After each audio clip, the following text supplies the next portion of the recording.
Hi friends, welcome back to my channel. Friends అందరూ ఎలా ఉన్నారు? బాగున్నారా? నేనైతే చాలా బాగున్నానండి. సో ఈరోజు మన రెసిపీ వచ్చేసి గోరుచిక్కుడు కొబ్బరితో ఫ్రై అండి.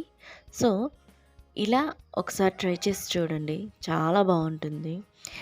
గోరుచిక్కుడుకాయలు ఇష్టపడని వాళ్ళు కూడా ఇష్టంగా తింటారండి. చెప్పాలి అంటే నాకు కూడా ముందు ఇష్టం ఉండేది కాదు. సో ఇలా చక్కగా మనకి నచ్చినట్టుగా వండుకొని తినట్లయితే అది ఎటువంటి వెజిటేబుల్స్ అయినా శుభ్రంగా తినొచ్చు. సో ఇప్పుడైతే మనం రెసిపీ ఎలా తయారు చేసుకోవాలో చూసేద్దాము. ఇక్కడ వచ్చేసి నేను పావు కేజీ వరకు గోరుచిక్కుడుకాయలు తీసుకున్నానండి. వాటిని అయితే శుభ్రంగా నారలన్నీ తీసేసి చిన్న చిన్న ముక్కలుగా కట్ చేసుకొని ఉప్పు వేసుకొని తగినన్ని నీళ్ళు వేసుకొని ఉడకబెట్టేసుకోవాలన్నమాట. సో ఉడకబెట్టుకోవడం కూడాను మరి అంత మెత్తగా అయిపోవాల్సిన అవసరం అయితే లేదండి. జస్ట్ మనకి ముక్క అనేది కొంచెం మెత్తబడితే సరిపోతుంది అనమాట. ఎందుకంటే గోరుచిక్కుడుకాయల్లో కొంచెం నార శాతం ఎక్కువ ఉంటుంది కాబట్టి అంటే వేపుకునేటప్పుడు కాస్త టైం పడుతుందనమాట. ఇలా ఉడకబెట్టేసుకుంటే తొందరగా అయిపోతుంది. సో ఇప్పుడైతే ఉడికిపోయింది, నీళ్ళు అయితే ఉంచేసానండి. ఒక కడాయి పెట్టేసుకొని తగినంత ఆయిల్ అంటే ఒక టేబుల్ స్పూన్ వరకు ఆయిల్ అయితే వేసుకొని, ఆయిల్ కొంచెం హీట్ అయిన తర్వాత ఆవాలు అలాగే జీలకర్ర వేసుకున్న తర్వాత కాస్త ఆవాలు జీలకర్ర కొంచెం చిటపట్లాడిన తర్వాత ఒక 6-7 ఎండుమిర్చీలు, ఇలా 6 లేదా 7 దంచి పెట్టుకున్న, అలాగే పొట్టు తీయకుండా దంచిపెట్టుకున్న వెల్లుల్లిని కూడాను అలా వేసేయండి. సో సన్నగా తరిగిన ఉల్లిపాయ ముక్కలను కూడాను వేసేయాలన్నమాట. ఒక 2 తీసుకున్నానండి, పెద్దవి కాదులేండి, చిన్న మీడియం సైజు ఉల్లిపాయలు అయితే సరిపోతుంది. సో ఇలా మనం ఉల్లిపాయలు ఎండుమిరపకాయలు అన్నీ కాస్త ఫ్రై చేసుకున్న తర్వాత ఓ 2 కరివేపాకు రెబ్బలు కూడాను వేసేసుకోవాలన్నమాట.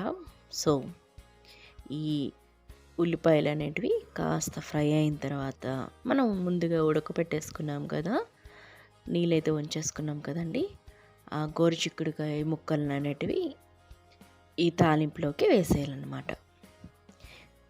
ఇలా వేసుకున్న తర్వాత ఒక 5 మినిట్స్ అలా మగ్గనిచ్చేసుకోవాలండి.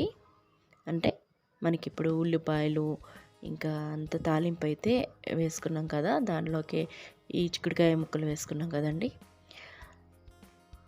ఇవన్నీ మంచిగా ఫ్రై అయ్యేలాగా కాస్త ఒక 5 నిమిషాల పాటు అలా మూత పెట్టి కాస్త మగ్గనిచ్చేసుకోండి. సో దానివల్ల మంచిగా అంటే ఫ్రైలో కలుస్తుంది అనమాట. సో ఇప్పుడైతే కాస్త ఫ్రై అయిన తర్వాత దానిలోకి తగినంత ఉప్పు, కారం, పసుపు కూడా వేసేసుకోవాలి. ఆల్రెడీ మనం ఎండుమిరపకాయలు వేసుకున్నాం కాబట్టి కాస్త చూసుకొని అయితే వేసుకోండి కారంని, అలాగే పసుపు అన్నీ వేసేసుకొని చక్కగా మరి కాస్త ఫ్రై చేసుకొని ఉప్పు కారాలు బాగా పట్టేలాగా ఇంకొక 5 నిమిషాల పాటు వేగనిచ్చేసేయాలండి. సో చాలా తొందరగా అయిపోతుంది. టిఫిన్ బాక్సులకు కానివ్వండి, అలాగే తర్వాత అంటే లంచ్ బాక్సులకు కానివ్వండి, లేకుంటే మన రోజు చేసుకున్న చపాతీకి, అన్నంకి అన్నిటికీ బాగుంటుందండి ఈ కర్రీ అయితే.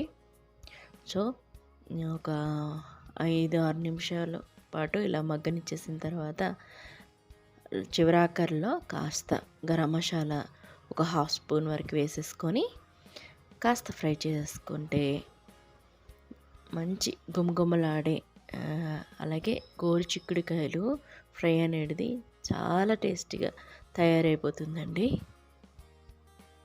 అలాగే మనం దంచి వేసుకున్నాం కదండి వెల్లుల్లిపాయలు, ఆ ఫ్లేవర్ అక్కడక్కడ తగులుతూ ఉంటుంది, అది భలే ఉంటుందన్నమాట. సో ఇలా లాస్ట్లో ఫ్రై అయిపోతుంది కదా, లాస్ట్లో అయితే కొబ్బరి తురుము అయితే వేసేసుకోండి. అంతేనండి, జస్ట్ అలా కలిపేసుకొని సర్వింగ్ బౌల్లో సర్వ్ చేసేసుకోవడమే. ఎంతో రుచికరమైన గోరుచిక్కుడుకాయ ఫ్రై అనేది రెడీ అయిపోయింది. చపాతీలకి, పుల్కాలకి, రైస్కి అంటే రసం చేసుకొని ఈ ఫ్రై చేసుకోండి, లేదా పప్పు చేసుకొని ఈ ఫ్రైలు చేసుకోండి. వారానికి ఒక్కసారైనా సరే ఈ గోరుచిక్కుడుకాయలు అనేటివి తినాలండి, హెల్త్కి చాలా మంచిది. సో వారానికి ఒకసారి తిన్నట్లయితే మన కడుపులో ఎటువంటి ఇప్పుడు వారం అంతా ఏదో ఒకటి తింటూ ఉంటాం కాబట్టి శుభ్రం అయిపోతుందన్నమాట. సో ఈ రెసిపీ మీకు నచ్చినట్లయితే ఖచ్చితంగా కామెంట్ చేసి చెప్పండి. అలాగే లైక్ చేయండి. అంతేకాకుండా మీ ఫ్రెండ్స్ అండ్ ఫ్యామిలీతో షేర్ చేసుకోండి. అలాగే నా ఛానల్ అయితే తప్పకుండా సబ్స్క్రైబ్ చేసుకోండి. ఇలాంటి మంచి మంచి రెసిపీలతో మళ్ళీ మీ ముందుకు వస్తూ ఉంటాను. Thanks for watching. Keep smiling. Bye.